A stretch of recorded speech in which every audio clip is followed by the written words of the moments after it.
Le mirage du désert.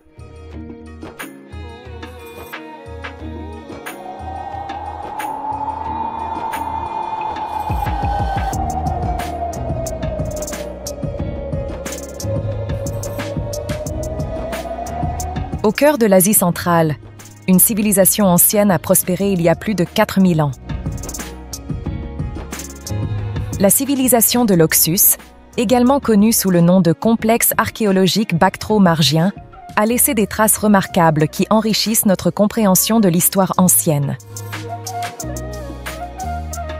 En ce temps-là, alors que les pyramides d'Égypte s'élevaient vers le ciel et que la civilisation de l'Indus fleurissait, une autre grande civilisation prospérait dans les plaines arides et les oasis d'Asie centrale.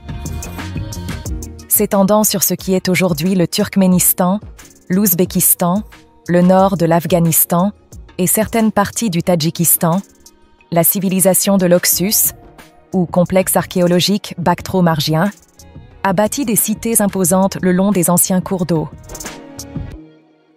Ces terres, aujourd'hui dominées par les déserts du Karakoum et du Kizilkoum, étaient autrefois parsemées d'oasis verdoyantes, nourries par les fleuves Amou Daria et Sir Daria, les anciens Oxus et Jaxart. C'est dans ce paysage contrasté, entre montagnes majestueuses et plaines fertiles, que cette civilisation énigmatique a forgé son destin.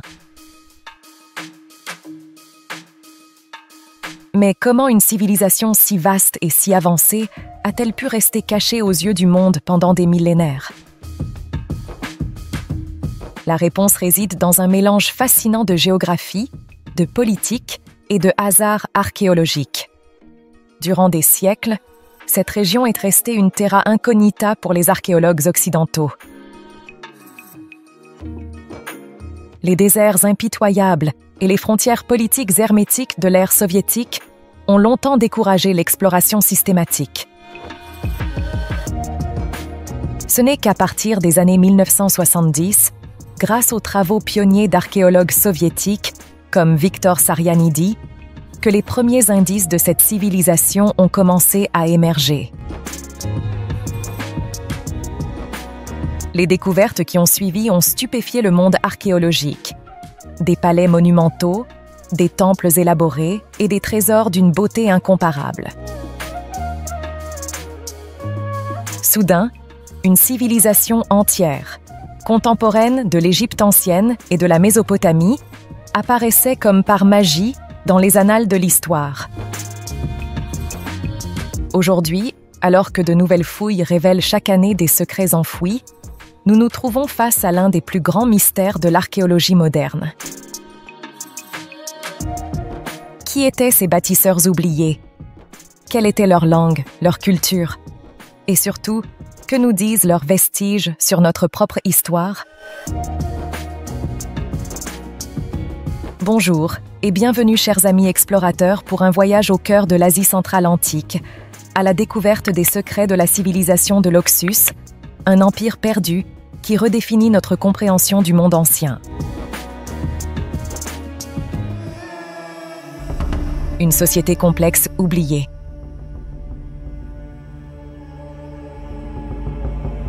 L'un des aspects les plus fascinants de la civilisation de l'Oxus est son architecture sophistiquée, qui témoigne d'une société hautement organisée et technologiquement avancée. Au cœur de leur cité se dressaient des palais fortifiés, véritables chefs-d'œuvre d'ingénierie antique. Prenons l'exemple de Gonur-Tepe, dans l'actuel Turkménistan, considéré comme la capitale de cette civilisation. Gonur-Tepe s'étendait sur plus de 28 hectares et était protégé par des murs massifs pouvant atteindre 3 mètres d'épaisseur. Le palais royal, situé au centre, était une structure complexe comprenant des cours intérieures élaborées, des salles de réception aux dimensions imposantes, des quartiers privés pour la famille royale, des ateliers spécialisés pour les artisans. Ce qui distingue ces palais, c'est leur système de fortification avancé. Des tours de guet stratégiquement placées, des portes monumentales et des fossés défensifs témoignent d'une société consciente des menaces extérieures et capable de mobiliser d'importantes ressources pour sa protection. Aux côtés des palais, les temples de la civilisation de l'Oxus révèlent une vie spirituelle riche et complexe. Le site de Togolok 21 nous offre un exemple remarquable de temple monumental. Sa structure comprend une plateforme surélevée accessible par des escaliers monumentaux, des cours intérieures utilisées pour des rituels, des salles dédiées au culte, dont certaines contenant des autels pour le feu. L'orientation précise de ces temples, souvent alignés avec les points cardinaux, suggère une connaissance astronomique avancée. De plus, la découverte de systèmes de canalisation complexes à l'intérieur et autour de ces structures indique que l'eau jouait un rôle crucial dans les rituels religieux. Un aspect particulièrement intrigant est la présence de ce qu'on appelle des « tours de silence » dans certains complexes templiers. Ces structures circulaires, similaires à celles utilisées plus tard dans le zoroastrisme, pourraient indiquer des pratiques funéraires uniques. Ces tours, découvertes sur plusieurs sites, se dressent comme des sentinelles silencieuses du passé. Leur forme circulaire et leur position généralement élevée les distinguent des autres bâtiments. Mais quelle était leur fonction? Les corps y étaient exposés aux éléments et aux oiseaux, une pratique considérée comme une forme de purification. L'architecture monumentale de la civilisation de l'Oxus ne se limitait pas à sa fonction pratique ou défensive. Elle était aussi un moyen d'affirmer le pouvoir et le prestige de l'élite dirigeante, tout en jouant un rôle central dans la vie religieuse et sociale de cette société ancienne. Mais l'héritage de la civilisation de l'Oxus ne se limite pas à ces imposantes structures de pierre et d'argile. Chaque brique, chaque artefact nous raconte une histoire plus profonde, celle d'une société aux multiples facettes, organisée selon une hiérarchie complexe et tournée vers un commerce qui s'étendait bien au-delà de ses frontières. Imaginez-vous survoler une de ces cités anciennes. Au centre, le palais fortifié que nous avons exploré plus tôt se dresse, majestueux. Mais autour, c'est toute une ville qui s'anime, révélant les strates d'une société sophistiquée. Dans les quartiers proches du palais, nous trouvons les demeures spacieuses de l'élite. Leurs murs sont ornés de fresques colorées, leurs cours intérieures abritent des jardins luxuriants. Ces maisons témoignent d'une classe dirigeante puissante, probablement composée de nobles, de prêtres et de marchands fortunés. Plus loin, les habitations deviennent plus modestes, mais non moins fascinantes. Ici vivent les artisans, véritables maîtres dans l'art du travail du métal, de la pierre et de la céramique. Leurs ateliers, découverts par les archéologues, révèlent une production diversifiée et hautement qualifiée. Ces objets précieux ne sont pas de simples ornements. Ils sont les témoins silencieux d'un vaste réseau commercial qui s'étendait de la vallée de l'Indus jusqu'à la Mésopotamie. Des lapis-lazuli d'Afghanistan, de l'étain des montagnes lointaines, de l'or des steppes, tous ces matériaux exotiques confluaient vers les cités de l'Oxus, transformés ensuite par des mains habiles en objets de prestige et de pouvoir. Mais comment une telle société s'organisait-elle? Les indices sont partout. Les sceaux cylindriques, similaires à ceux trouvés en Mésopotamie, suggèrent un système administratif élaboré. Chaque sceau, unique, pourrait avoir appartenu à un fonctionnaire ou à un marchand, garantissant l'authenticité des transactions et des documents. Plus intriguant encore, certains bâtiments semblent avoir servi de greniers centralisés. Cette découverte suggère un contrôle étatique sur la production agricole, peut-être même un système de redistribution des richesses. Une société égalitaire? Probablement pas, mais certainement une civilisation dans laquelle le pouvoir central jouait un rôle clé dans l'organisation économique. Et que dire de ces mystérieuses tours de silence que nous avons évoquées plus tôt? Leur présence nous rappelle que la hiérarchie sociale de l'Oxus ne se limitait pas au monde des vivants. Les pratiques funéraires, variées et complexes, reflètent une société dans laquelle le statut social se prolongeait jusque dans l'au-delà. Ainsi, des palais somptueux aux modestes ateliers, des routes commerciales aux rites funéraires, chaque aspect de la civilisation de l'Oxus nous parle d'une société stratifiée, dynamique et interconnectée. Une société qui, il y a plus de 4000 ans, avait déjà compris l'importance des échanges, de l'organisation et de l'innovation pour prospérer dans un environnement aussi éprouvant que celui de l'Asie centrale antique.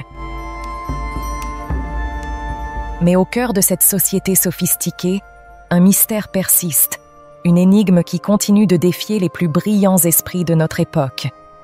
Car si la civilisation de l'Oxus nous a laissé des palais majestueux, des objets précieux et les traces d'un vaste réseau commercial, elle garde jalousement un secret, celui de son écriture. Ces symboles, trouvés sur des centaines d'objets à travers les sites de l'Oxus, semblent constituer un système d'écriture cohérent. Mais contrairement aux hiéroglyphes égyptiens ou à l'écriture cunéiforme de Mésopotamie, ce script reste indéchiffrable. Certains symboles ressemblent à des pictogrammes, représentant peut-être des objets ou des concepts. D'autres sont plus abstraits, défiant toute interprétation immédiate. Mais tous paraissent avoir été utilisés avec un but précis, une logique qui nous échappe encore. Ce qui rend cette énigme encore plus fascinante, c'est sa répartition.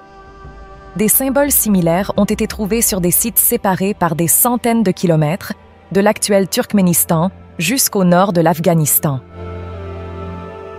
Cette cohérence suggère un système d'écriture partagé, peut-être même une langue commune à travers toute la civilisation de l'Oxus. Mais que disent ces inscriptions mystérieuses?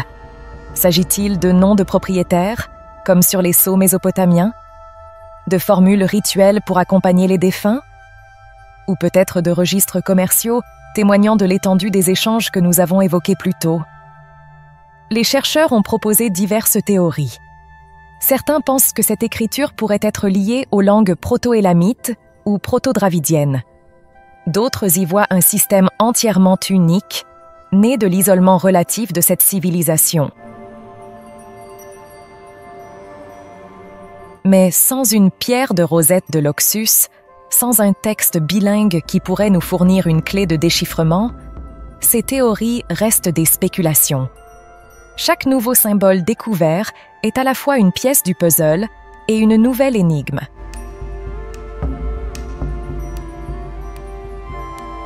Cette écriture non déchiffrée n'est pas qu'une simple curiosité académique. Elle représente une barrière tangible entre nous et la compréhension profonde de la civilisation de l'Oxus. Sans pouvoir lire leurs mots, nous sommes comme des spectateurs sourds, essayant de comprendre une pièce de théâtre complexe uniquement à travers les décors et les costumes. Imaginez ce que nous pourrions apprendre si nous pouvions déchiffrer ne serait-ce qu'une seule de ces inscriptions. Les noms de leurs rois et de leurs dieux, leurs lois, leurs poèmes, leurs histoires. Tout un monde de connaissances attend d'être révélé, enfermé dans ces symboles mystérieux. Ainsi, chaque fois qu'un archéologue brosse délicatement la poussière d'un nouvel artefact portant ces inscriptions, c'est avec un mélange d'excitation et de frustration. Car chaque découverte nous rapproche potentiellement de la solution, tout en soulignant l'ampleur du mystère qui reste à résoudre.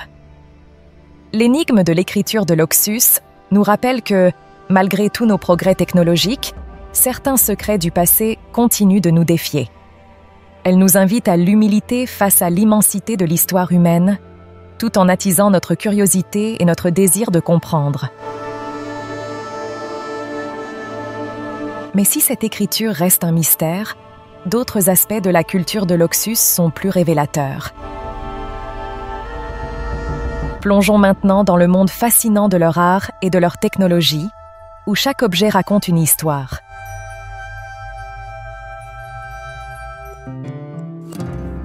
L'art et la technologie de l'Oxus. Dans le monde mystérieux de la civilisation de l'Oxus, chaque artefact est une pièce d'un puzzle millénaire. Mais parmi tous ces témoins silencieux du passé, il en est qui parlent plus fort que les autres. Les sceaux en pierre. Ces petits objets, souvent pas plus grands qu'un pouce, sont de véritables trésors d'art et de symbolisme, des fenêtres ouvertes sur une mythologie perdue. Imaginez tenir dans votre main l'un de ces sceaux. Vous sentez sa surface lisse, polie par le temps et l'usage.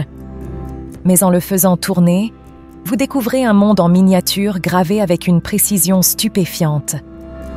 Des créatures fantastiques, des dieux oubliés, des scènes de bataille et de rituels. Chaque sceau est une histoire, un mythe, une croyance figée dans la pierre. Prenons par exemple ce sceau découvert à Gonur d'épée. Il représente une créature hybride, mi-homme, mi-oiseau, luttant contre des serpents. Est-ce un héros mythique? Une divinité protectrice? Ou peut-être une représentation symbolique du combat éternel entre le bien et le mal?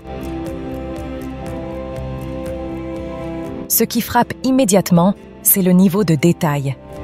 Les plumes de l'oiseau, les écailles des serpents, chaque élément est rendu avec une finesse qui défie l'imagination, surtout quand on considère les outils limités dont disposaient les artisans de l'époque. Mais ces sceaux n'étaient pas de simples objets décoratifs. Ils avaient une fonction pratique cruciale dans la société de l'Oxus. Utilisés pour sceller des documents, des conteneurs ou pour marquer la propriété, ils jouaient un rôle clé dans l'administration et le commerce. Chaque impression laissée dans l'argile était comme une signature, un symbole d'autorité et d'authenticité. Ce qui rend les sceaux de l'Oxus vraiment uniques, c'est leur style artistique distinct. Contrairement aux sceaux mésopotamiens ou de la vallée de l'Indus, ceux de l'Oxus présentent souvent des scènes complexes, presque narratives. On y trouve des éléments qui semblent empruntés à différentes traditions. Des motifs qui rappellent l'art scythe, des créatures composites évoquant la mythologie perse, et parfois même des influences qui semblent venir d'aussi loin que la Chine ancienne. Mais le véritable mystère réside dans ce que ces sceaux nous racontent, ou plutôt, ne nous racontent pas. Sans pouvoir déchiffrer l'écriture qui les accompagne parfois, nous sommes réduits à spéculer sur la signification exacte de ces scènes. Chaque sceau est comme un fragment d'un vaste récit mythologique dont nous avons perdu la clé. Certains motifs récurrents nous donnent des indices. Des figures assises sur des trônes, peut-être des divinités ou des rois prêtres. Des animaux fantastiques qui pourraient représenter des constellations ou des forces de la nature. Des scènes de combat qui pourraient illustrer des épopées aujourd'hui oubliées. En assemblant ces fragments, les archéologues tentent de reconstituer le Panthéon, les mythes et les croyances de la civilisation de l'Oxus. C'est un travail de détective, où chaque nouveau sceau découvert peut potentiellement bouleverser nos théories. Mais l'art de l'Oxus ne se limitait pas à ces miniatures. De l'or travaillé avec une finesse inouïe au bronze massif, chaque création nous réserve de nouvelles surprises. Plongeons maintenant dans le monde éblouissant de la métallurgie de l'Oxus, où science et art se rencontrent dans un alliage parfait. Car au cœur des steppes d'Asie centrale, ces anciens artisans ont forgé bien plus que des objets. Ils ont façonné une révolution métallurgique. Imaginez-vous dans l'atelier d'un maître artisan de l'Oxus. La chaleur des fourneaux est intense, l'air vibre au rythme des marteaux frappant l'enclume. C'est ici, dans ces ateliers, que la magie opère, transformant minerais bruts en œuvres d'art d'une sophistication stupéfiante. Prenons l'or par exemple. Les orfèvres de l'Oxus ne se contentaient pas de fondre et de mouler ce métal précieux. Ils le travaillaient avec une finesse qui défie l'entendement. Des feuilles d'or plus fines qu'un cheveu, des fils d'une ténuité extrême, des granulations si minuscules qu'elles semblent défier les lois de la physique. Un collier découvert à Gonurdep illustre parfaitement cette maîtrise. Composé de milliers de minuscules perles d'or, chacune à peine visible à l'œil nu, il témoigne d'une patience et d'une précision qui forcent l'admiration. Comment ces artisans ont-ils pu réaliser de tels prodiges avec les outils de l'époque? C'est une question qui continue de fasciner les experts. Mais la véritable révolution se trouve peut-être dans leur maîtrise du bronze. À une époque où la plupart des civilisations en étaient encore à expérimenter avec cet alliage, les métallurgistes de l'Oxus en avaient fait leur spécialité. Des analyses récentes ont révélé que le bronze de l'Oxus était d'une qualité exceptionnelle. La proportion parfaite de cuivre et d'étain, la maîtrise des températures de fusion, tout indique une connaissance approfondie des propriétés des métaux. Cette expertise leur permettait de produire des objets à la fois résistants et finement ouvragés.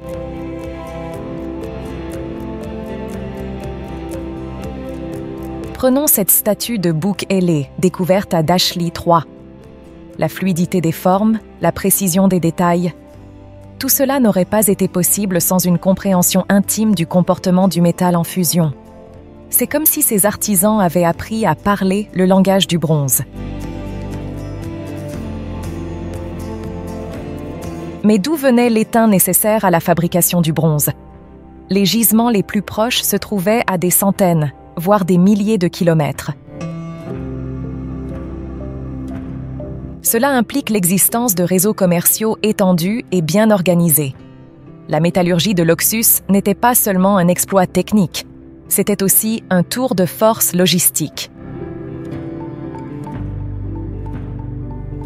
Ce qui rend cette maîtrise métallurgique encore plus impressionnante, c'est son échelle.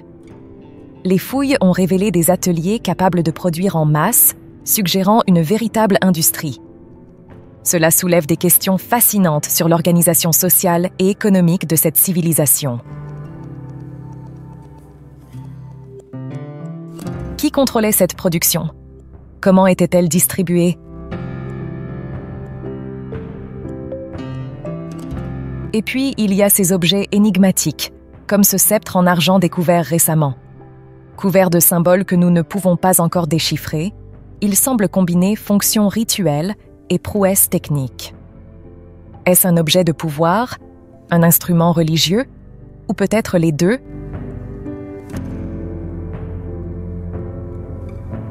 La métallurgie de l'Oxus nous rappelle que technologie et art ne font souvent qu'un.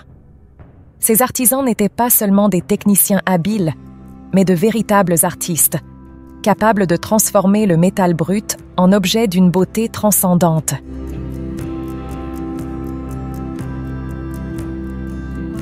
Chaque pièce, qu'il s'agisse d'une simple épingle ou d'une statue monumentale, témoigne d'une recherche constante de l'excellence.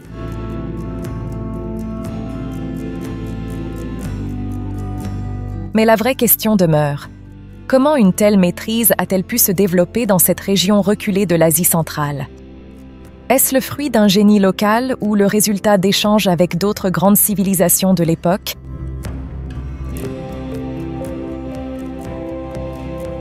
Ces questions nous amènent à l'un des aspects les plus intrigants de la civilisation de l'Oxus, ses connexions énigmatiques avec le monde extérieur. Car si ces artisans excellaient dans l'art de transformer les métaux, ils semblaient tout aussi habiles dans l'art de tisser des liens à travers les vastes étendues de l'ancien monde.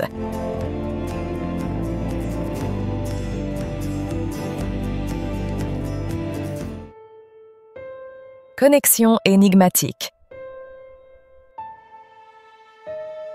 À plus de 1000 km au sud-est des cités de l'Oxus, une autre grande civilisation florissait le long des rives du fleuve Indus. Deux mondes apparemment distincts, séparés par des déserts impitoyables et des chaînes de montagnes imposantes. Et pourtant, plus les archéologues creusent, plus ils découvrent des liens troublants entre ces deux géants de l'Antiquité.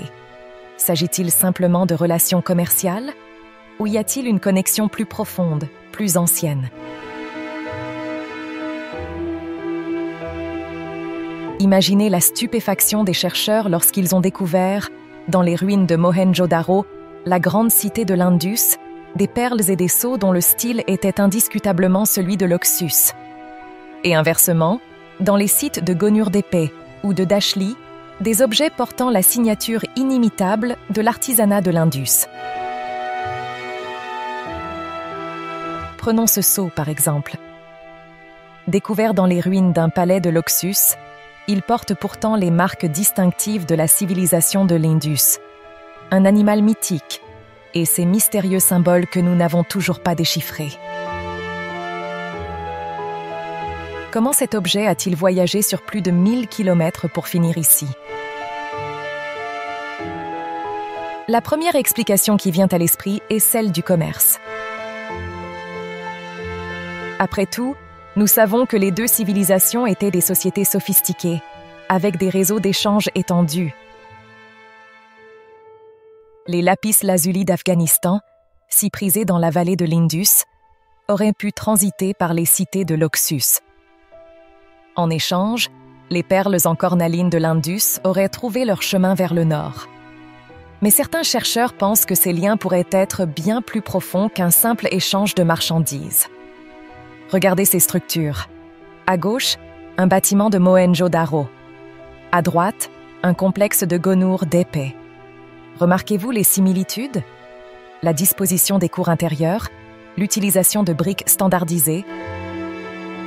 Même certains motifs décoratifs semblent suivre un modèle commun. Plus intriguant encore, certaines pratiques funéraires semblent étrangement similaires. Dans les deux civilisations, on trouve des tombes élaborées, avec des offrandes funéraires riches et variées. Certains corps ont même été inhumés dans des positions quasiment identiques. Ces similitudes ont conduit certains archéologues à proposer une théorie audacieuse. Et si ces deux civilisations partageaient une origine commune? Imaginez un instant. Il y a peut-être 5000 ou 6000 ans, un groupe de pionniers aurait quitté les plaines fertiles de l'Asie centrale, se dirigeant vers le sud. Une partie se serait installée le long de l'Oxus, tandis que l'autre aurait poursuivi sa route jusqu'à la vallée de l'Indus. Cette théorie expliquerait non seulement les similitudes culturelles, mais aussi certaines ressemblances génétiques observées entre les populations anciennes des deux régions. Cependant, cette hypothèse reste controversée. D'autres chercheurs soulignent les différences importantes entre les deux cultures, notamment dans leur système d'écriture et leur structure politique apparente. La vérité est que nous ne savons pas encore avec certitude la nature exacte de ces liens. S'agit-il simplement du résultat de siècles d'échanges commerciaux intenses? Ou y a-t-il réellement une connexion plus profonde? Une histoire partagée qui remonte aux origines mêmes de ces civilisations? Ce qui est certain, c'est que l'histoire de la civilisation de l'Oxus ne peut être comprise isolément. Elle fait partie d'un réseau complexe de cultures et d'échanges qui s'étendait sur une grande partie de l'Asie ancienne. Mais les connexions de l'Oxus ne s'arrêtent pas à la vallée de l'Indus. En regardant vers l'ouest, nous découvrons d'autres liens fascinants. Cette fois avec les grandes civilisations de la Mésopotamie et de l'Élam. Des connexions qui pourraient bien réécrire notre compréhension de l'histoire ancienne. Si les liens entre l'Oxus et l'Indus nous ont déjà surpris, ce n'est rien comparé à ce que nous réserve notre voyage vers l'ouest. car c'est là, dans les plaines fertiles entre le Tigre et l'Euphrate, et sur les hauts plateaux de l'Iran actuel, que nous trouvons peut-être les connexions les plus intrigantes de toutes. Sumer, la terre des premières cités-États. Élam, royaume mystérieux aux confins de la Mésopotamie. Deux civilisations qui ont marqué l'histoire de l'humanité. Mais quel rapport avec notre lointaine civilisation de l'Oxus, me direz-vous? Eh bien, préparez-vous à être étonné. Observez attentivement ces objets. À gauche, un sceau cylindre sumérien. Au centre, une statuette élamite. Et à droite, un artefact de l'Oxus. Les similitudes sont frappantes, n'est-ce pas? Ce n'est pas un hasard. De nombreux archéologues pensent aujourd'hui que la civilisation de l'Oxus a été profondément influencée par ses lointains voisins de l'Ouest. Prenons cette figurine découverte à Gonur-Tepe. Sa posture, ses attributs, tout rappelle étrangement les représentations de la déesse mésopotamienne Inanna. Coïncidence? Peu probable. Il s'agit plus vraisemblablement d'un transfert culturel complexe qui s'est opéré sur des siècles. Mais comment expliquer ces influences sur des distances aussi considérables? La réponse pourrait se trouver dans les routes commerciales. Le lapis-lazuli, si prisé en Mésopotamie, provenait des mines du Badakhshan, dans l'actuel Afghanistan. Pour atteindre Sumer, il devait nécessairement traverser le territoire de l'Oxus. Ces routes n'étaient pas que des voies de commerce. C'étaient aussi des autoroutes culturelles où circulaient idées, techniques et croyances. Les preuves de ces échanges sont partout. Des motifs décoratifs sumériens se retrouvent sur des poteries de l'Oxus. Des techniques métallurgiques élamites semblent avoir été adoptées et perfectionnées par les artisans de Gonur-Tepe et de Dashli. Imaginez un instant une scène de marché dans une cité de l'Oxus. Des marchands venus de loin étalent leurs marchandises exotiques. Parmi eux, peut-être, un scribe sumérien montrant l'art de l'écriture cunéiforme ou un artisan élamite partageant ses secrets de fonte du bronze. Mais l'influence ne s'arrête pas aux objets. Certains archéologues pensent voir dans l'architecture monumentale de l'Oxus des échos des ziggurats mésopotamiennes. D'autres pointent des similitudes troublantes dans les pratiques funéraires. Ces ressemblances ont conduit certains chercheurs à proposer une théorie audacieuse. Et si une partie de la population de l'Oxus était originaire de Mésopotamie ou d'Élam? Une migration ancienne pourrait-elle expliquer ces liens profonds? Cette hypothèse reste controversée.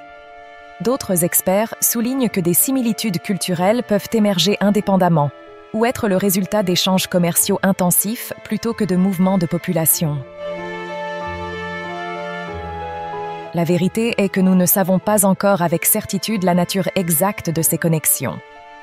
Ce qui est clair, c'est que la civilisation de l'Oxus n'était pas isolée. Elle faisait partie d'un vaste réseau d'échanges et d'influences qui s'étendait de la Méditerranée à l'Indus. Mais si ces connexions avec Sumer et Élam sont fascinantes, elles ne sont qu'une partie du puzzle. Car plus nous étudions la civilisation de l'Oxus, plus nous découvrons des liens inattendus, y compris avec des cultures que nous pensions bien plus tardives. Et c'est là que les choses deviennent vraiment intéressantes. Il existe une théorie encore plus audacieuse, une hypothèse qui, si elle s'avérait exacte, pourrait bouleverser notre compréhension de l'histoire linguistique et culturelle de l'Eurasie tout entière. Du sanskrit de l'Inde ancienne au latin de Rome, de l'ancien grec aux langues slaves, germaniques et celtiques, la famille des langues indo-européennes couvre un territoire immense et englobe une diversité culturelle stupéfiante. Mais d'où viennent ces langues? Où se trouve leur berceau? C'est ici, dans les steppes et les oasis d'Asie centrale, que certains chercheurs pensent avoir trouvé la réponse. et la civilisation de l'Oxus pourrait bien être au cœur de ce mystère millénaire. Pendant longtemps, la théorie dominante plaçait l'origine des Indo-Européens dans les steppes pontiques, au nord de la mer Noire. Mais de nouvelles découvertes archéologiques et génétiques ont remis cette hypothèse en question. Prenons l'exemple du cheval domestiqué. Les preuves les plus anciennes de son utilisation à grande échelle proviennent justement de la région de l'Oxus. Or, le cheval a joué un rôle crucial dans l'expansion des peuples indo-européens.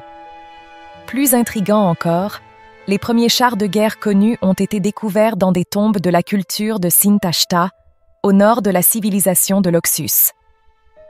Cette innovation technologique aurait pu donner à ces peuples un avantage décisif, facilitant leur expansion rapide.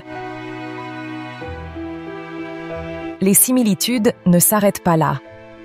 Certains rituels décrits dans les plus anciens textes védiques, en Inde, trouvent des échos troublants dans les pratiques funéraires observées sur les sites de l'Oxus. S'agit-il d'une coïncidence, ou avons-nous affaire aux racines communes d'une tradition qui s'étendra plus tard à travers toute l'Eurasie? Selon cette théorie, la région de l'Oxus aurait été une sorte de creuset culturel et linguistique. Des innovations comme la métallurgie avancée, l'élevage intensif et l'agriculture irriguée auraient créé les conditions d'une croissance démographique rapide. À partir de là, des groupes auraient migré dans différentes directions, emportant avec eux leur langue et leur culture. Cette hypothèse expliquerait les similitudes troublantes observées entre des sites aussi éloignés que l'Anatolie, l'Iran, l'Inde du Nord et même l'Europe de l'Est. Des similitudes non seulement dans la culture matérielle, mais aussi dans les mythologies et les structures sociales. Ces connexions énigmatiques, qu'elles soient avec l'Indus, la Mésopotamie ou les origines indo-européennes, nous montrent à quel point la civilisation de l'Oxus était intégrée dans un vaste réseau d'échanges et d'influences. Mais elles soulèvent aussi une question cruciale. Si cette civilisation était si avancée, si connectée, qu'est-ce qui a bien pu causer sa disparition?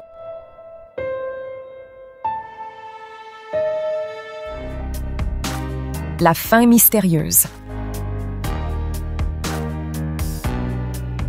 Palais abandonnés, temples désertés, cités autrefois florissantes englouties par les sables du désert. Vers 1700 avant notre ère, la brillante civilisation de l'Oxus s'éteint, laissant derrière elle un mystère qui continue de fasciner les archéologues. Que s'est-il passé? Comment une société si avancée, si interconnectée, a-t-elle pu disparaître si soudainement? La première hypothèse qui vient à l'esprit est celle d'un changement climatique drastique. Les études paléoclimatiques montrent qu'aux alentours de 2000 avant Jésus-Christ, la région a connu une période d'aridification importante. Imaginez les conséquences sur une civilisation dont la survie dépendait d'une agriculture irriguée sophistiquée. Les rivières s'assèchent, les récoltes diminuent, la population ne peut plus être nourrie. C'est tout l'équilibre d'une société qui est bouleversée. Mais le climat n'est peut-être pas le seul coupable. Certains archéologues pointent du doigt la possibilité d'invasion. Des groupes nomades venus des steppes du Nord, attirés par les richesses de l'Oxus, auraient pu déstabiliser la région. Des preuves de fortification renforcées et de destruction violente sur certains sites semblent appuyer cette théorie. Mais était-ce vraiment une invasion à grande échelle ou simplement des conflits localisés? D'autres chercheurs proposent des explications plus nuancées. Un effondrement économique dû à des changements dans les routes commerciales? Une crise politique interne? Ou probablement une combinaison de tous ces facteurs? Les fouilles récentes apportent de nouveaux éléments à ce puzzle. À Gonur-Tepe, les archéologues ont découvert des signes d'un abandon progressif plutôt que d'une destruction soudaine. Les habitants semblent avoir quitté la ville sur une période de plusieurs décennies.